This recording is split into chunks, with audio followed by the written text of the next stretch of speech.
Praise the lord. ಕರ್ತನ ಕೃಪೆಗಳ ನಾಮಕ್ಕೆ ಕೋಟಿ ಕೋಟಿ ಸ್ತೋತ್ರಗಳನ್ನು ಹೇಳುತ್ತೇನೆ. ಮುಖ್ಯವಾಗಿ ಈ ಸಂದರ್ಭದಲ್ಲಿ ನಿಮ್ಮ ಸಂಗಡ ಮಾತನಾಡುವ ವಿಷಯ, ಜನರು ಕ್ರಿಸ್ತನ ಎಡೆಗೆ ಯಾಕೆ ಬರುತ್ತಿದ್ದಾರೆ? ಯೇಸು ಕ್ರಿಸ್ತನ ಹಿಂದೆ ಜನರು ಯಾಕೆ ಬರ್ತಾ ಇದ್ದಾರೆ?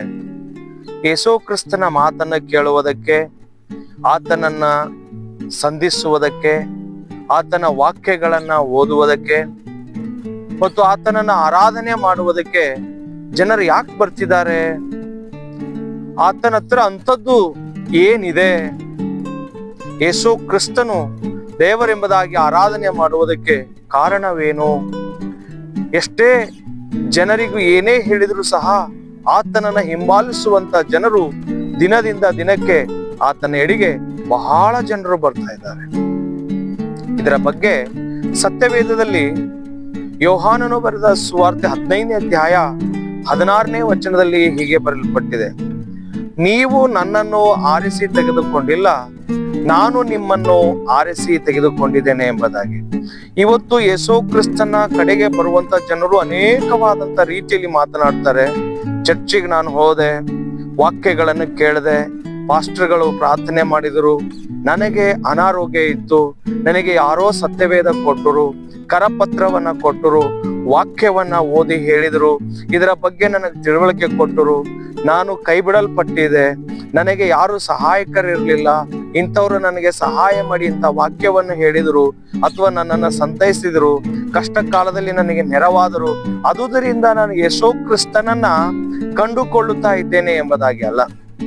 ಆದರೆ ಬೈಬಲ್ ಒಳಗಡೆ ವೇದ ವಾಕ್ಯವನ್ನ ಹೀಗೆ ಸ್ಪಷ್ಟವಾಗಿ ಬರೆಯಲ್ಪಟ್ಟಿದೆ.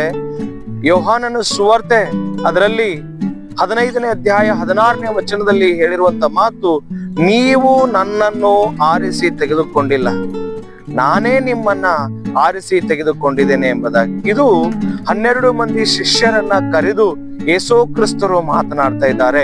ಈ 12 ಜನ ಶಿಷ್ಯರಿಗೆ ಮಾತನಾಡಿ ಹೇಳ್ತಾ ಇದ್ದಾರೆ, ನೀವು ಅಷ್ಟೇ, ನಿಮ್ಮನ್ನ ನಾನು ಕರೆದಿದ್ದಷ್ಟೇ ಅಲ್ಲ, ನೀವು ಫಲ ಕೊಡುವವರಾಗಬೇಕು, ಜನರ ಮಧ್ಯದಲ್ಲಿ ನನ್ನ ವಾಕ್ಯವನ್ನ ಹೇಳಬೇಕು ಎಂಬುದಾಗಿ ಯೇಸು ಕ್ರಿಸ್ತರಿಗೆ ಖುದ್ದಾಗಿ ಆ 12 ಜನರಿಗೆ ಆರಿಸಿಕೊಂಡು ಹೇಳ್ತಾ ಇದ್ದಾರೆ. ಅದಲ್ಲದೇನೆ ಯೇಸು ಕ್ರಿಸ್ತರು 12 ಜನ ಶಿಷ್ಯರಿಗೆ ಹೇಳ್ತಾರೆ, ನೀವು ನನ್ನ ಹೆಸರಿನ ಮೇಲೆ ತಂದೆಯನ್ನ ಏನಾದ್ರೂ ಬೇಡಿಕೊಂಡರೆ ಅದನ್ನ ನಿಮ್ಗೆ ಕೊಡುತ್ತೇನೆ, ಅದು ನಿಮ್ಗೆ ದೊರೆಯುತ್ತದೆ ಎಂಬುದಾಗಿ. ಪ್ರೀತಿಯ ಸಹೋದರ ಹಾಗೂ ಸಹೋದರಿಯರೇ, ದೇವರನ್ನ ಪ್ರೀತಿಸುವ ನನ್ನ ಬಂಧು ಮಿತ್ರರೇ, ಈ ಒಂದು ಒಳ್ಳೆಯ ಸಮಯದಲ್ಲಿ ನಿಮಗೆ ವಾಕ್ಯವನ್ನ ತಿಳಿಸುವಂತ ಸೌಭಾಗ್ಯ ದೇವರು ನನಗೆ ಕೊಟ್ಟಿದ್ದಾರೆ. ಇದರಲ್ಲಿ ಮುಖ್ಯವಾಗಿ ನಾವು ಕರ್ತನ ಕಡೆಗೆ ನಾವು ಬರದೆ, ಕರ್ತನು ನಮ್ಮನ್ನು ಆತನು ಕರೆದುಕೊಂಡಿದ್ದಾನೆ, ಆತನು ನಮ್ಮನ್ನು ಆರಿಸಿಕೊಂಡಿದ್ದಾನೆ, ನಮ್ಮನ್ನು ತನ್ನ ಎಡೆಗೆ ಎಳೆದುಕೊಂಡಿದ್ದಾನೆ. ಒಂದ್ ಕಡೆಗೆ ವಾಕ್ಯ ಹೀಗೆ ಹೇಳಲ್ಪಟ್ಟಿದೆ, ದೇವರ ವಾಕ್ಯದಲ್ಲಿ ತಂದೆಯು ತನ್ನ ಮಗನ ಕಡೆಗೆ ಎಳೆಯದ ಹೊರತು ಯಾರು ಆತನ ಕಡೆಗೆ ಬರುವುದಿಲ್ಲ ಎಂಬುದಾಗಿ.